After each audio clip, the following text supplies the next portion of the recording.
Phil? Morning, Phil. Just called us. We're just about to start. So welcome everyone for our Regional Transport Committee for the 5th of April. We'll start off with a karakia from Phil. Thank you, Phil. Morena tātou. E te karakia. Whakatakata hau ki te uru, whakatakata hau ki te tonga, kia mākina kina ki uta, kia mātara tara ki tai, he ake ana te atakura, hei tio, hei huka, hei hauhu, tihe maureora. Thank you, Phil. Health and safety, I won't read it. I think it's, we've gone through it every meeting. So if there's no queries, then we'll carry on to apologies. We have apologies for lateness from Deputy Mayor Angela O'Leary, and then we've also got apologies for Kevin Taylor, Sandra Greenslale, and David Chuavis and Karen Harwood. So can I have a mover and a second? They be accepted. Thank you. Okay, Len. And then we've also got Kerry online. Morning, Kerry. Okay, confirmation of the agenda. We have a mover and seconder, please, for the agenda. Thank you, Angela. Second, Len. Thank you, Len. All those in favour? Those against? Carried. Okay, disclosures of interest. I've just got a small one from Claire, just on community transports, which I feel is only small, Claire. So yeah, we only have that come up every third meeting. So yep, I'm fine with that. So just so everyone knows. Okay, we've got no one in public forum, so we'll go confirmation of the receipts of the minutes for the 11th of December 2023. So can I have a mover and seconder that are true and correct? Thanks, Jeanette and Ben. All those in favour? Those against? Carried. Okay, item number 8 is that we've got an appointment of disability sector representation. So yeah, Dave, if you'd like to spend and just on this, I'd like a letter sent from us to Oliver. He's resigned, just to thank him very much for his time and his energy that he's put in for this committee. So. Happy for this report to be taken as read, but briefly, as the chair has alluded, Oliver has recently resigned. The position that he vacates remains vacant while CCS Waikato are recruiting. However, they have appointed and they have nominated an alternate, being Kathy Harwood, who is unfortunately away sick today. And got what I was going to say now. The statute, you know the word, yep. Every time. Legally, that's it. Legally, we have to appoint by nomination to the committee. We can't just, as some of the other committees do appointment from source. So it's just really a procedural matter. So if there's no other nominations, then I'd like to move that. Is it Kathy or Karen? Kathy. Happy to second. Yeah, okay. Angela, second. All those in favour? Those against? Carried. Okay, we're on to Director's report. Thanks, Phil. Good morning, everyone. The report this month just provides a series of updates on relevant topics. I'm happy to vote for the report to be taken as read, or I'm happy to go through each topic depending on which questions you might have. Maybe just open for questions.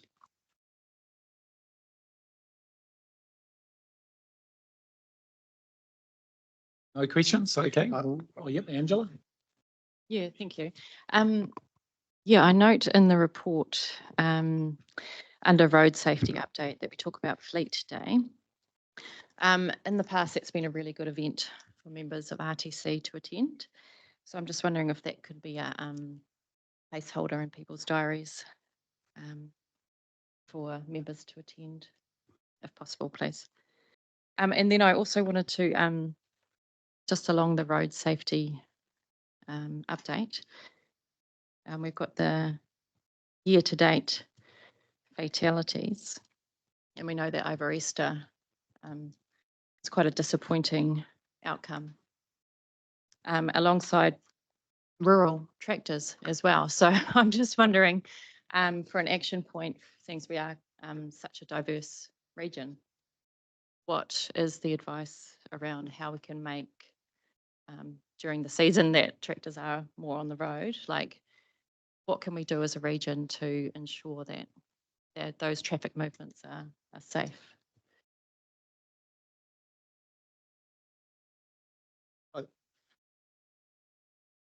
Just Yeah, Rodney. yeah, just a little comment on that. I know some of the local contractors get like the CVIU to come in and just speak to the staff before the season and things like that. So I don't know whether that's the avenue. No, bit more learning or I need to pull over maybe, I don't know. But it's probably a bit premature to say the accidents with the tractors, fault motorists, we don't know, but yeah. But it is a seasonal issue. I know. There's the contractor season. Basically, there's a lot of tractors out, and I know in the rural, most of the bigger contractors anyway, they get deal with it. I think try it as much as they can. But it's kind of just a comment I've got there. Is there any ad campaign done by territorial authorities or regional council that could? I know, and TAs sometimes do it. They bring it across ads on the local radio, certain things. And I know in our districts we have a huge, harvesting season as well. So it could be something that we could ask the TAs or the WRC if we do an ad to bring it, especially the tractors and even motorbikes. There's been, a couple again with motorbikes are quite prolific. I know, New Zealand Transport are doing their part in ads on TV. So the party that now leads the advertising or the road safety promotion campaigns along state highways is Waka Kotahi. That used to be something that each region had a role in, but that was centralised several years ago. So we could engage with that team in Waka Kotahi and ask them to think about campaigns that are focused on our regional needs. But what that's meant for councils is that we've undertaken campaigns through other channels instead of roadside, and there are opportunities to do that, absolutely. So I'm happy to take that action. Yeah, Andrew. If I could just add some context, because obviously there were two in my district. One of them was just a very unfortunate accident with a hedge cutter, and it was a relative of the person that was on the bike, unfortunately. So just so that's not a systemic problem, I think, when you think about tractors and seasonal work. I believe the other one, just from what I read in the paper, where a tractor came out of a side road onto 29 and possibly didn't stop. So we don't know the circumstances around that. I don't, given the volume that were tractors on the roads, and we had contractors doing maize silage, obviously, at the same time, I think we're zeroing in on two accidents where we really are speculating on, there's a problem here, when actually there were a lot of tractors on the road. Yeah. But yeah, no harm in doing a safety. Thanks, Mikhail. Yeah, Adrian's quite right. I mean, we don't know the circumstances, and every one of them has a different story. One thing that's really relevant is that the gear is so much bigger today, and it's during the maize harvesting, especially that gear is huge, and not a lot of visibility.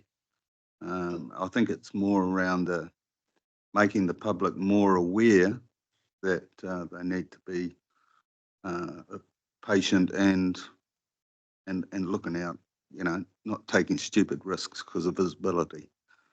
So that's the big thing for me. Yeah. Yep, Glenn. Thanks, Michael. Certainly, as far as our council is concerned, if there is some central messaging which can be put together by Waka Kotahi or by the lead agency, then we would certainly be happy to participate in escalating that message and getting it out at local level and through our own channels. We get, our share, but not to the same extent as other areas, but we would certainly participate in helping with that messaging and getting it out there. It doesn't hurt to help to spread the word. Yeah, I think it'd be a good idea because, as Phil said, that these machineries are getting bigger and a lot larger.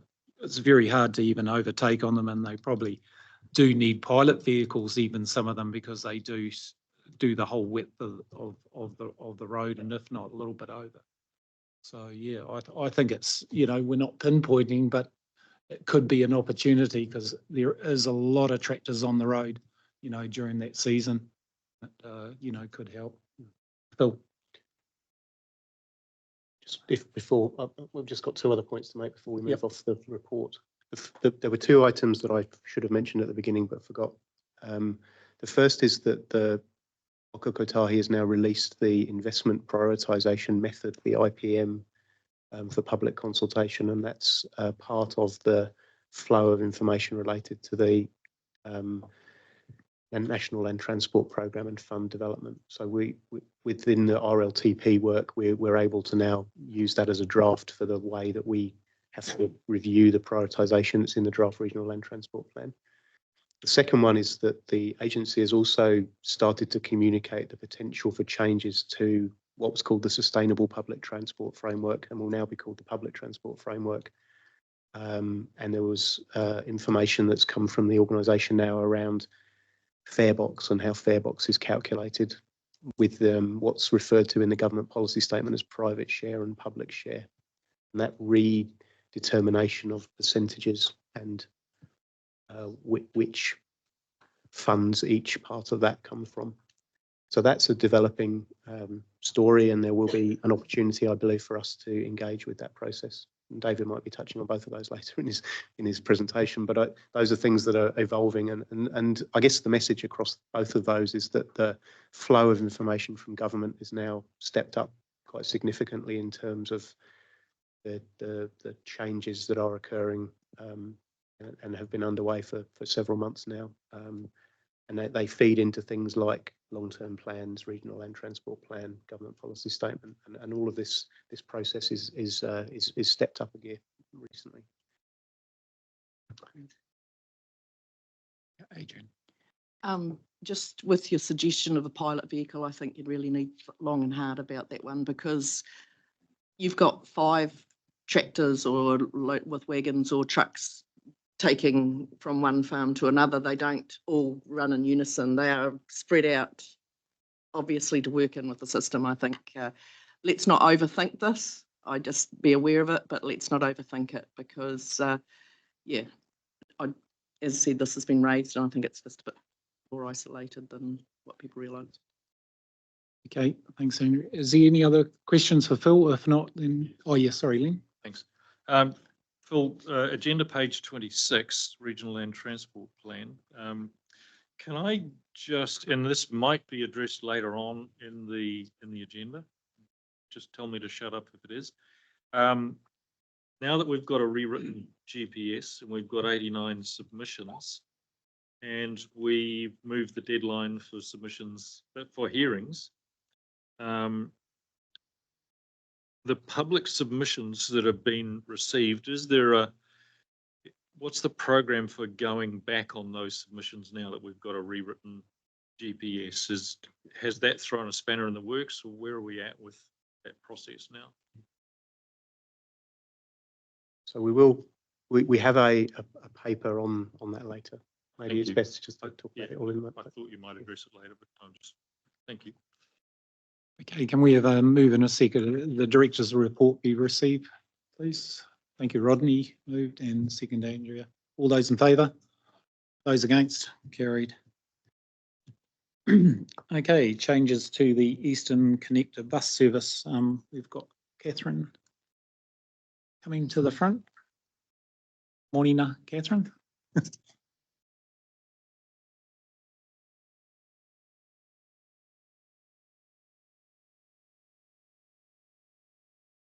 Right, good morning, Chair and Committee.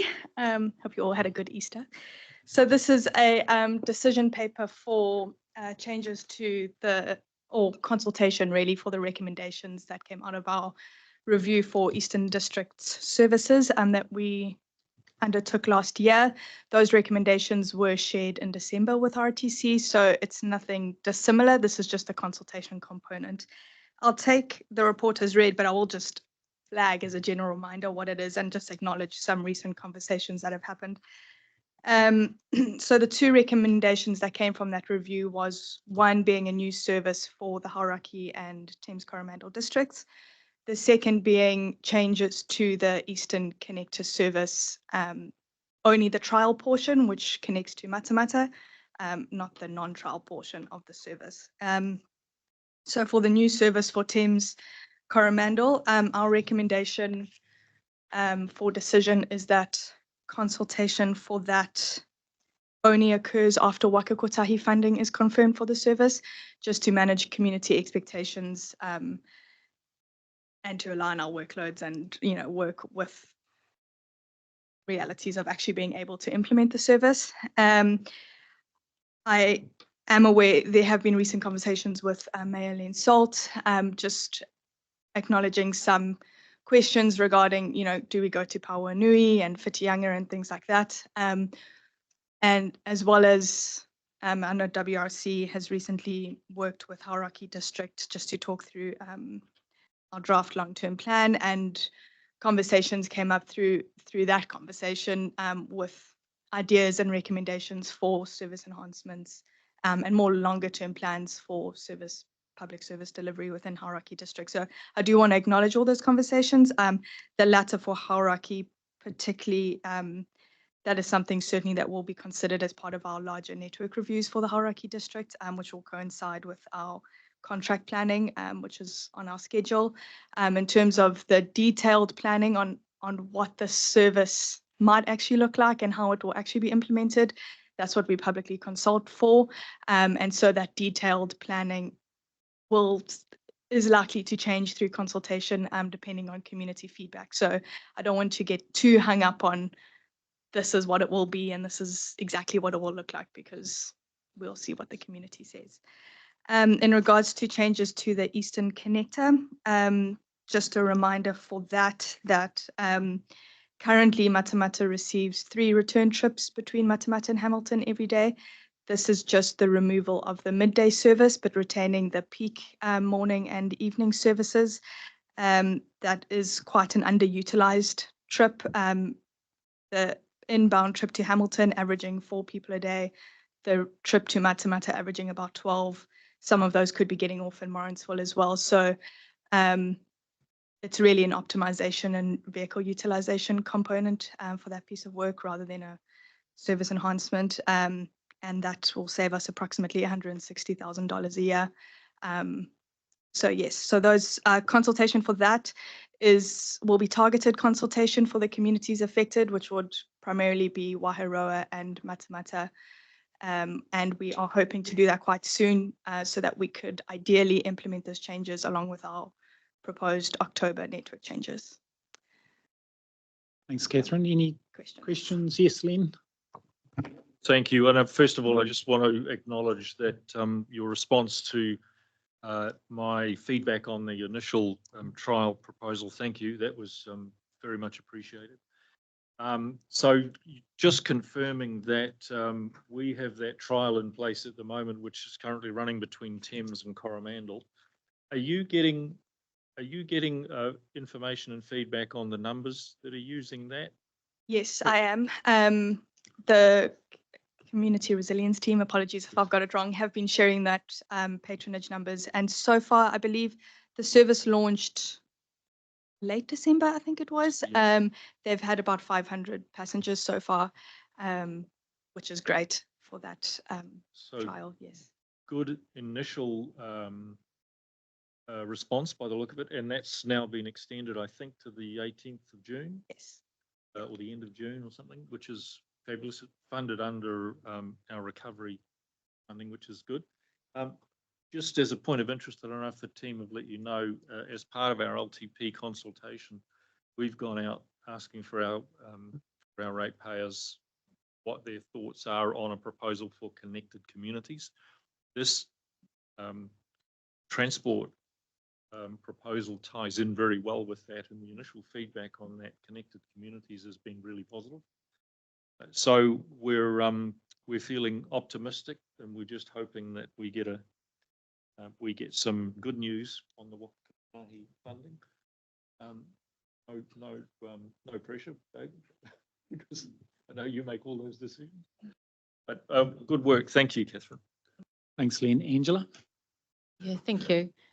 Yeah, and well done, Len, to you and your community for making sure that they are well served by public transport.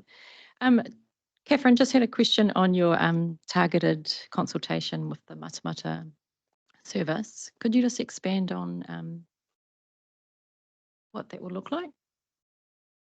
So the details on the consultation, we are working with our communications team to develop that. They're quite under the pump with LTP consultation at the moment. Because it's targeted, I think, and I could stand to be corrected, so perhaps I shouldn't assume.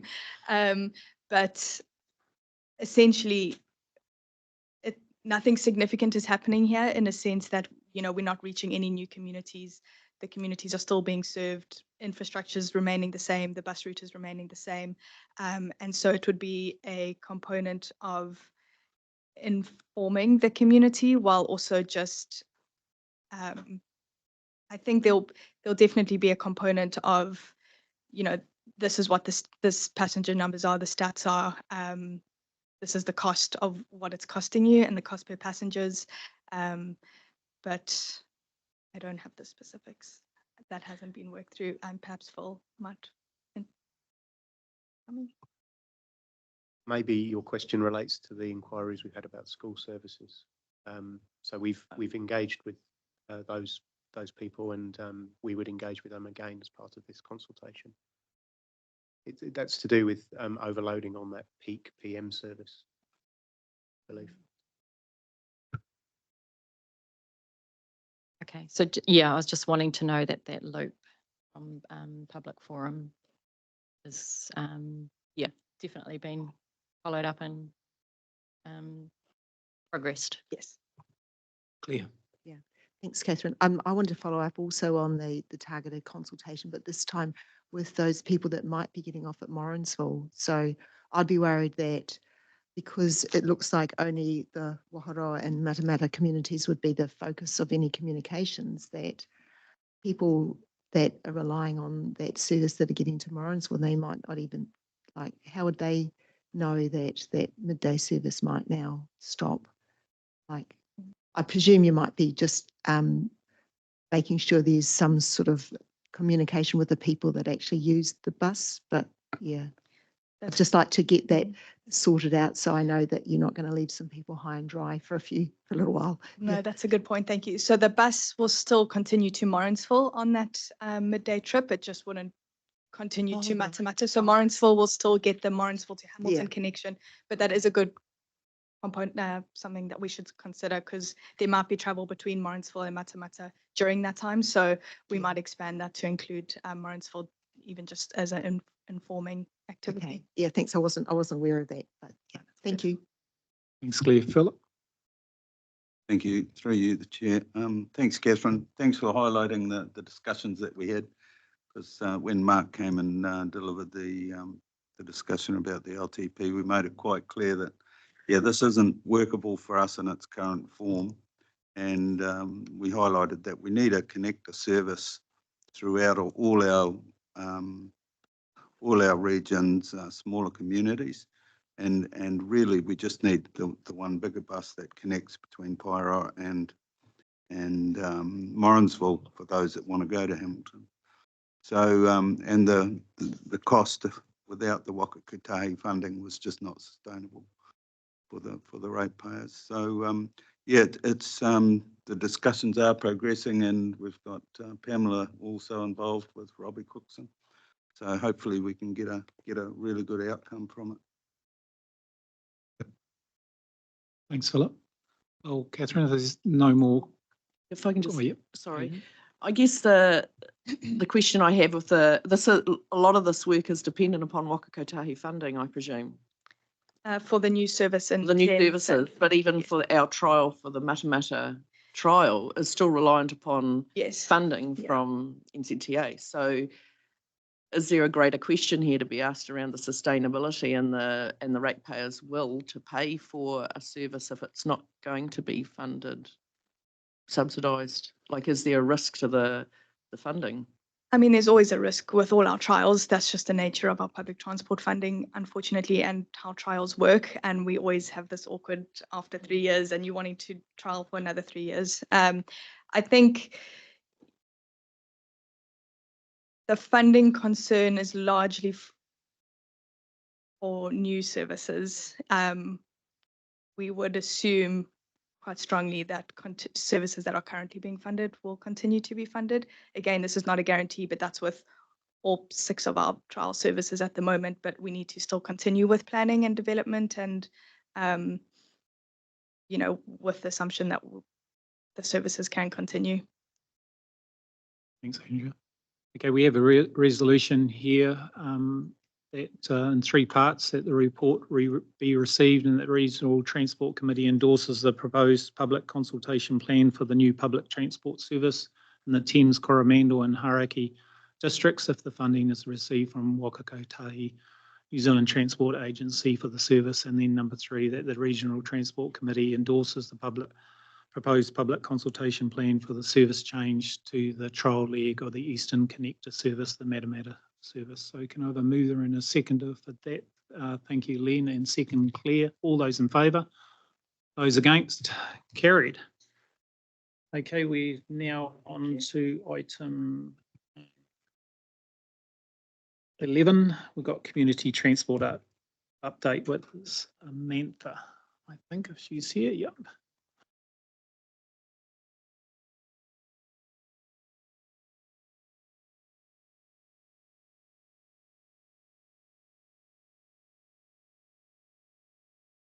Morning, Samantha. Hi, good morning. So yes, I'm Amantha Bowen, Community Transport Lead, and I'm very pleased to be back in front of the committee to report on the performance of the Community Transport Fund in its first year. I'll take the report as read, but I do want to highlight a couple of data points that came out of this. Dave, sorry, do we have that slide to put up?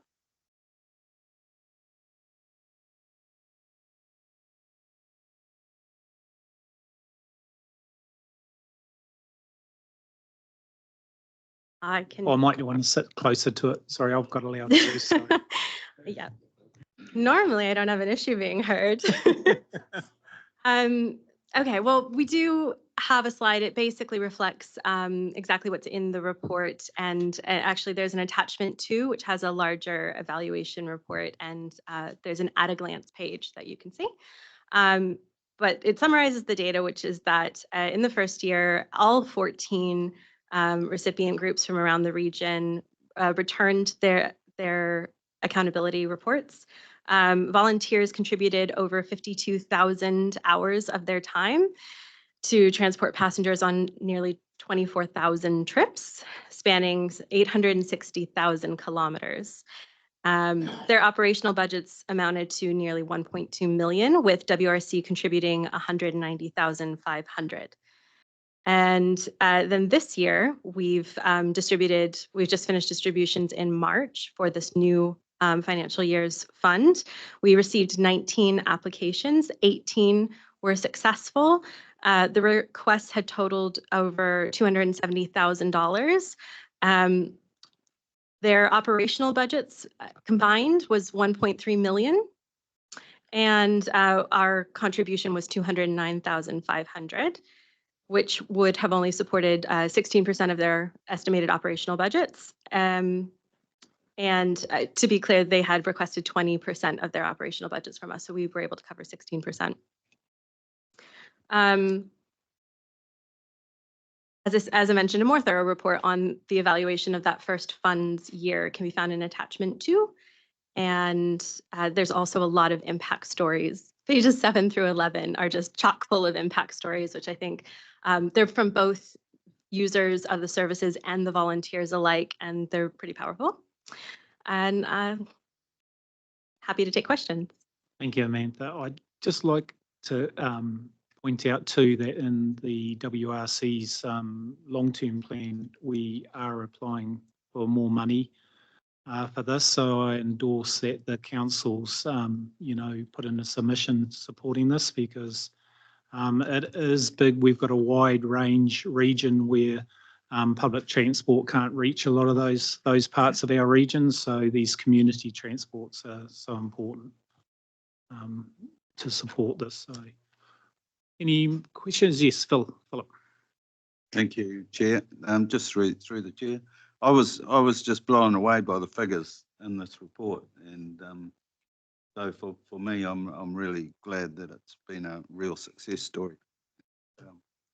There's a lot of people benefiting from it. Long may it continue. Thank you, Bill. Angela? Yeah, just to echo those thoughts, even just the amount of volunteer hours, if you costed that out, it would just, blow that 1.2 million out of the water as well. So I'm wondering if, if that could be accounted for financially as well. Just recognising that these are volunteers, and without those volunteers, this wouldn't happen at all. It's pleasing to note that later on in your report that these organisations are looking at the sustainability of volunteers moving forward. As we do know, it's often aged populations who are serving their own aged populations. So, really proud of what we are achieving in this space, and really commend you and your team for what you're doing. And I know that the meetings that you have with the sector, just a really positive vibe there as well. And as we can see from the data, it's spread across the whole region. And well done to you and your team. But would just echo Chair Mike's comments as well around that increase to this fund. Noting, it is for OPEX, and this need is only going to grow in our region as well. So, thank you for the work you are doing. If there's no other questions, thank you, Amantha, for your report. We've got a resolution here that report community transport update be received. Can I have a mover and a seconder? Thanks, Andrea, and then second by Eugene. All those in favour? Those against? Carried. Thank you. Okay, we're on to item 12 now, and then we'll have a tea break. We're actually moving through quite quickly this morning. So we've got accessibility concessions update, and this is Maurice. And Trudy. Good morning, Trudy. Morning, Maurice.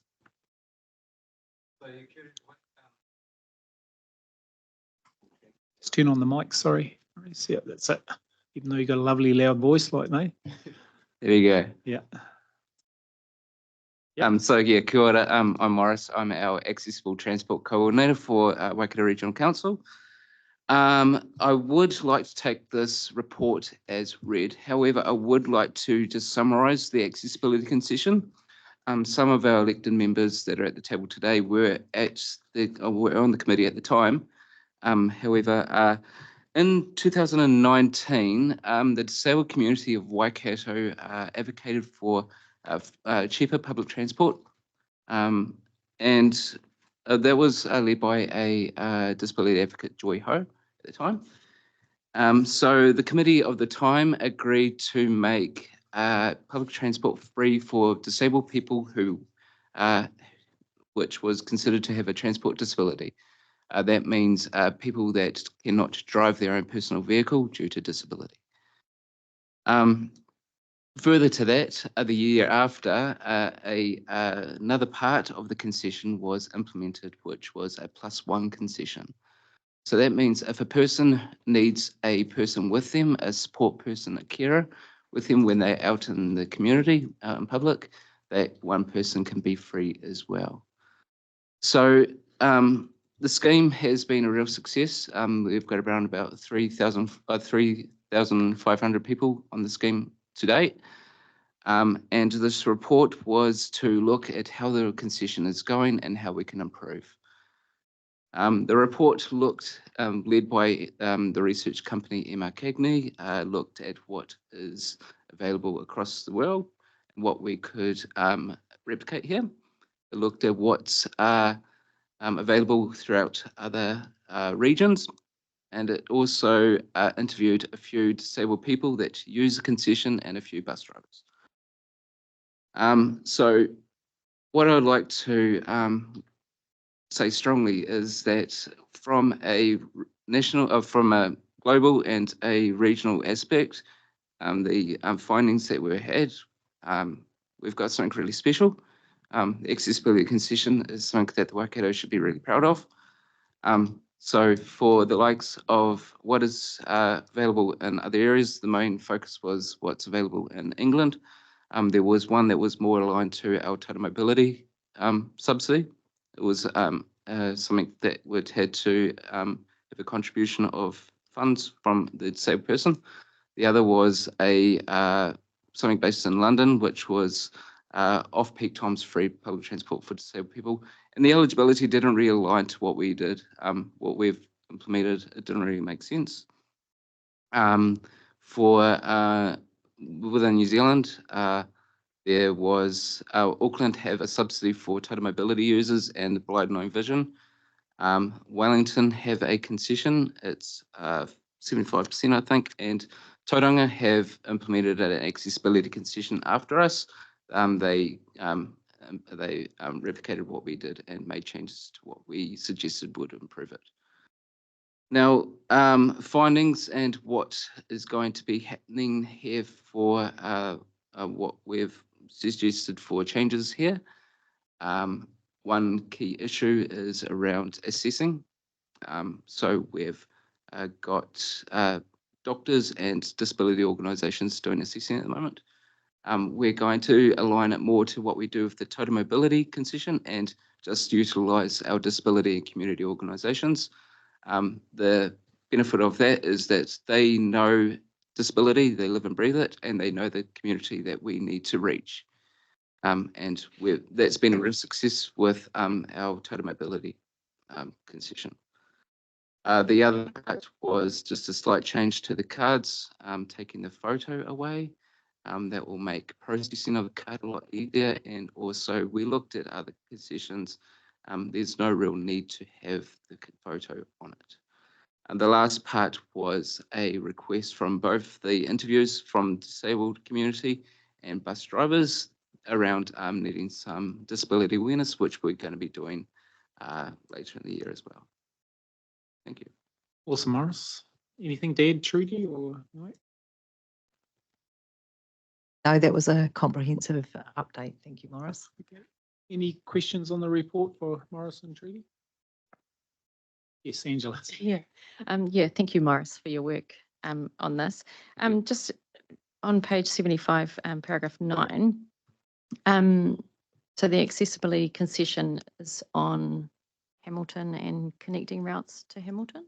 Yes, so most of our connecting services, so the likes of Wairoa going through Matamata, through Morrisville, Matamata, the Waipass service, Waikato District from Raglan and north as well. All of our Hamilton City buses and also our Tihuia service as well. You can use the accessibility concession on Tihuia. That has been a real highlight. I'm in a position, quite a unique position where I'm part of the disabled community. I'm quite connected. And it's something that's been really well received. Some disabled people have been somewhat, I like to use, trapped within the region. They've had no other way to get out and to the likes of Auckland, and this has been a life-changing opportunity. Yeah. No, it's fantastic. With the services that operate in Taupo and other areas, Thames Coromandel, is it available on those? No, not currently, no. What would it take to make it available across the whole region? So it'll be a talk with the respected district council if they would like to take on this scheme. Did you want to add, Freddie? Thank you, Councillor Strange. Yeah, look, we're in conversations with Taupo District as we speak, but it will be sort of part of their long-term plan and their commitment to this concession. We're in a position where we're able to support it on the ground in terms of what Morris has spoken about earlier, in terms of having those accessibility assessment agencies to support the scheme and ensure the eligibility criteria is met. But they are, conversations that we are beginning. We wanted to hold off until this review had been done to get some evidence base around the successes or the lessons learnt before taking it wider. So hopefully that gives you a little bit more of an understanding of why we've been a bit piecemeal and not across the entire region as such. Yeah, I mean, it's such a fantastic initiative. It would be great to have it throughout the whole region. Just a couple of other points as well. Mhm. You mentioned bus design as being a bit of a barrier and conflict with wheelchairs and pushchairs. Yeah. Yeah. So Just thinking ahead to the change in contracts coming up in Hamilton and the procurement of hopefully EV buses for that. Just wondering what sort of input you'll have in the design of, or is that specifications take into account the disability when we're looking at buses for those contracts? Thank you, Councillor Strange. Look, in response to that question, what I can say is with the impending new contract opportunity coming up in the future, what we do normally is RUB is our standard requirement, but having this review completed, it does give us the opportunity ahead of going out to procurement to be more specific if we choose in terms of the specific requirement here that's been reference to the bus ramp and the amount of weight that can take.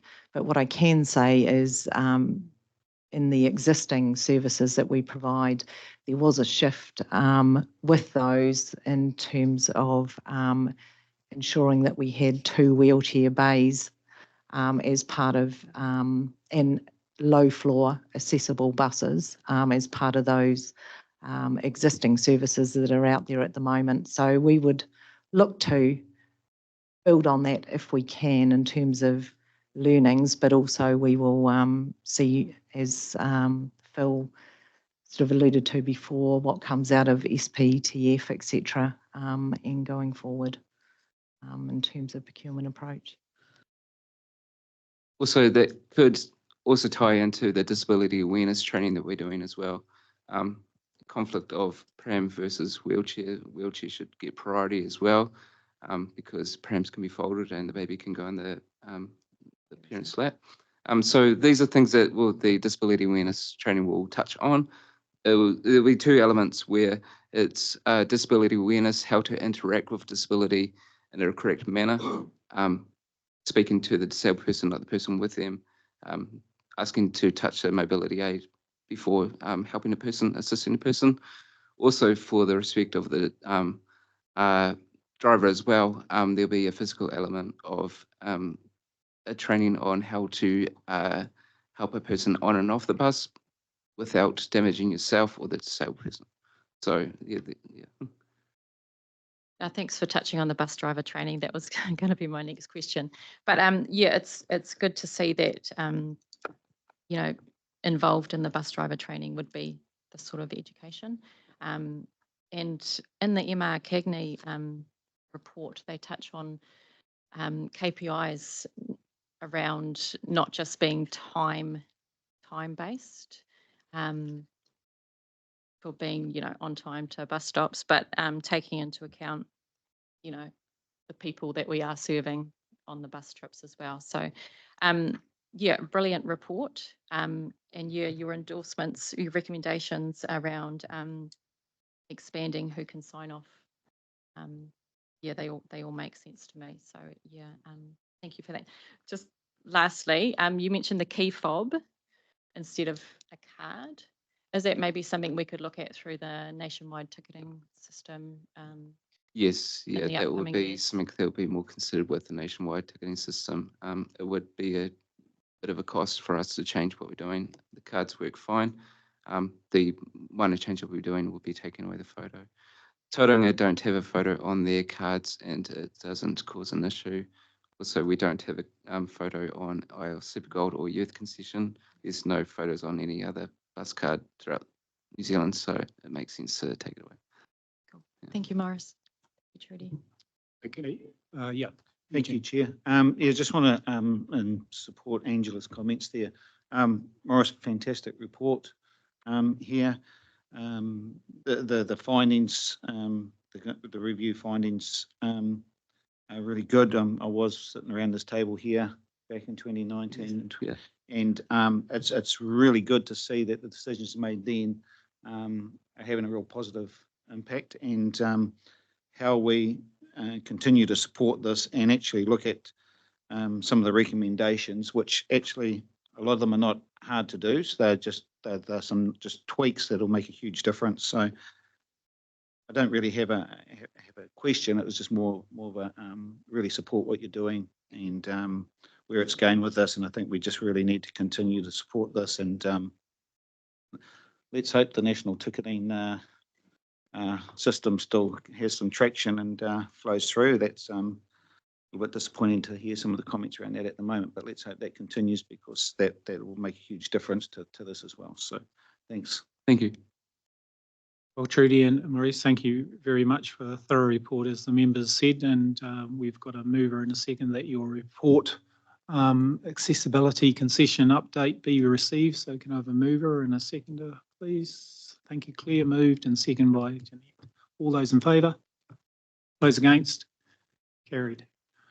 Okay, folks, we're ahead of time, but we'll stop for 10 minutes for a coffee. And so if you, I know it's a hard place to get to, but if you go through that door, we'll open up that accessibility door and you can go in and around there. So back at past, please, and then we'll have Nigel to present his next 3 items. Okay.